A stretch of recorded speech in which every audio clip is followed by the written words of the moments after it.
I delayed writing this chronicle far longer than I intended.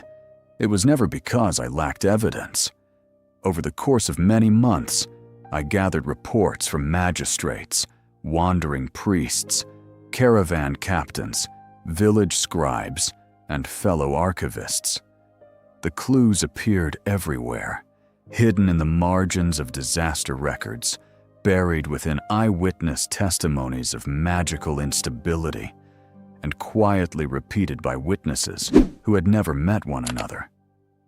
What troubled me was not the scarcity of evidence, but the conclusion toward which all of it seemed to converge. Again and again, the accounts pointed toward a single individual. Every description suggested a young mage traveling alone across Faerûn. Wherever she appeared, the wounded weave responded in ways that contradicted every established principle of arcane scholarship. At first, I dismissed these reports as coincidence. Eventually, there were too many coincidences to ignore. The earliest record I could verify originated in the Dalelands only 3 days after Mystra's death. A farmer described witnessing an impossible magical storm, unlike any recorded before the cataclysm. Lightning descended in unnatural patterns. Rain appeared to fall upward. Clouds shimmered with silver light instead of shadow.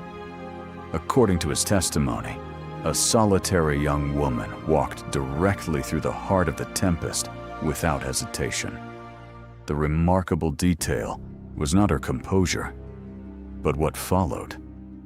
The storm simply dissolved behind her, as though its purpose had ended the moment she passed. A second account surfaced outside Shadowdale in the journal of a caravan guard.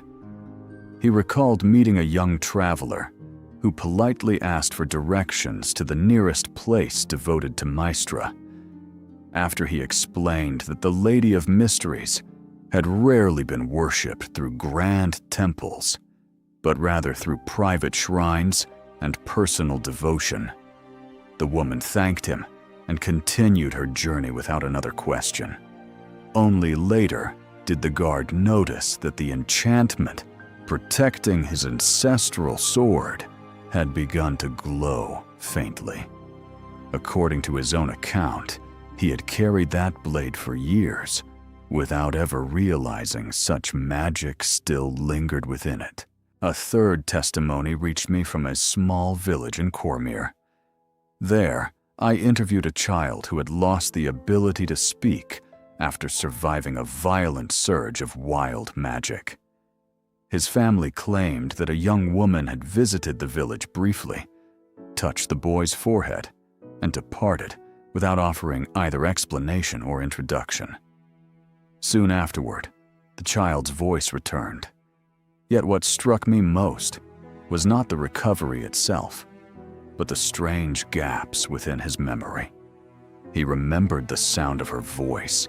He remembered that her hands felt cold. But whenever I asked about her appearance, he could describe only silver light where her face should have been. Later, his mother shared another detail that I found difficult to dismiss. The boy insisted he had dreamed of the same woman the night before her arrival. In that dream, she stood beneath a sky filled with stars, whose song felt both entirely unfamiliar and somehow deeply remembered. As my collection of testimonies expanded, 3 remarkable patterns emerged. First, witnesses consistently remembered her presence far more clearly than her appearance. They recalled a quiet voice, cold hands, and an unusual sense of calm, yet almost none could later describe her face, clothing, or even the color of her hair with confidence. Second, magical disturbances repeatedly diminished wherever she traveled. Failing spells regained stability. Thorn spirals weakened. Areas where the weave had behaved unpredictably often returned, at least temporarily, to something resembling normality. Third, she never remained anywhere for long. Every account described constant movement, as though she were pursuing a destination known only to herself, or perhaps fleeing something that had not yet caught her. The most detailed testimony came from a retired war wizard living near Cormyr. According to his account, he encountered the young traveler at dusk along a forest path. He described her as remarkably young for someone who seemed burdened by such extraordinary responsibility. During their brief conversation, she asked about the celestial stair. He explained that the path had perished alongside Mystra, and that no living soul had climbed it since her death. When I later questioned him about her reaction, he paused for a long time before offering an observation that has remained with me ever since. He believed she had not asked because she hoped to find the stair. She had asked as someone who already knew it intimately. Those reports forced me toward an uncomfortable hypothesis. Why would magical disturbances consistently behave differently around one individual? Why would witnesses retain vivid memories of her presence while struggling to remember the simplest details of her appearance? The explanation that best accounted for the evidence was also the one I found hardest to accept. If this young mage truly carried within herself a fragment of the wounded weave, if she'd begun to serve as the living bridge between the old order of magic and whatever would follow, then perhaps the weave itself had begun protecting her, not through conscious intention, but through instinct. Throughout my research, I found myself returning to a curious thought. Perhaps magic resists observing the very source from which its future will emerge. I asked the old war wizard one final question before our correspondence ended. Had the young woman appeared frightened? His answer differed from what I expected. After careful reflection, he concluded that fear had not been the emotion he witnessed. What lingered in his memory was profound loneliness, the expression of someone who had carried a burden for so long that she no longer remembered what life had been like before it. As I compared these testimonies with my earlier investigations, another resemblance gradually became impossible to ignore. Years before her death, several witnesses had described Mystra herself wandering quietly through Candlekeep beneath a gray hood, lingering among forgotten books with the melancholy of someone who already understood the price she would soon pay. The unnamed traveler seemed to carry that same silence, that same isolation, and that same unmistakable awareness that certain paths could only be walked alone. Yet one crucial difference separated them. Mystra had been walking toward sacrifice.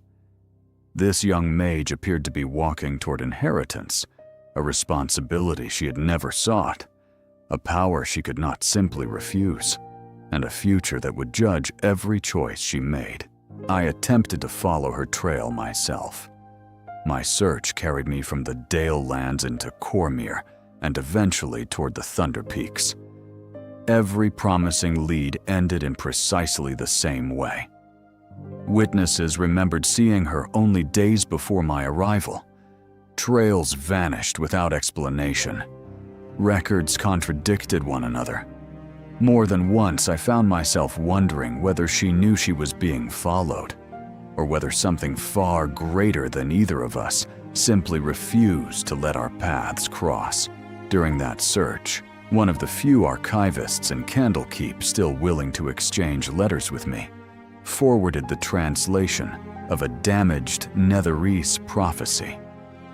The text itself was incomplete, and no scholar claimed certainty regarding its original meaning.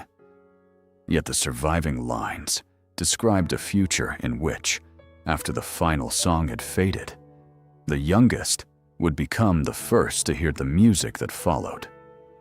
Beneath his translation, my correspondent added a personal observation rather than a scholarly conclusion. He believed the mysterious traveler was not fleeing danger at all. In his view, she was moving toward a destiny already unfolding before her, while the weave itself seemed to prepare the road in advance. This became the chronicle I most wished to avoid recording, not because the evidence lacked credibility, but because assembling it into a coherent narrative forced me to acknowledge what I had resisted since the beginning of my investigation. Mystra was gone. The weave remained wounded. Magical chaos continued spreading across Faerûn, and somewhere beyond the reach of every scholar searching for her walked a young woman carrying within herself the first fragile possibility of what magic might someday become. I discovered, to my own surprise, that I feared finding her less than I feared understanding what her existence truly meant. For her own future, for Faerûn, and for the uncertain hope that the weave might survive the death of its creator. I cannot say where that young traveler journeys now, nor can I predict what history will eventually call her. I know only what the evidence consistently reveals. The Thorn spirals retreat where she passes. Wild magic grows quieter where she rests. Without realizing it, every spellcaster in Faerûn, from the greatest archmage to the newest apprentice, has already become invested in the fate of a girl not yet prepared to bear the weight awaiting her. At the time these events unfolded, I knew her only through descriptions such as the mage, the traveler, or the girl in the storm. Before long, all of Faerûn would learn her true name. And with that revelation, the wounded weave would face its greatest decision since Mystra's fall, whether to embrace its new guardian or reject her entirely. The Impossible Archive is open. New episodes every week. Subscribe before the next entry disappears.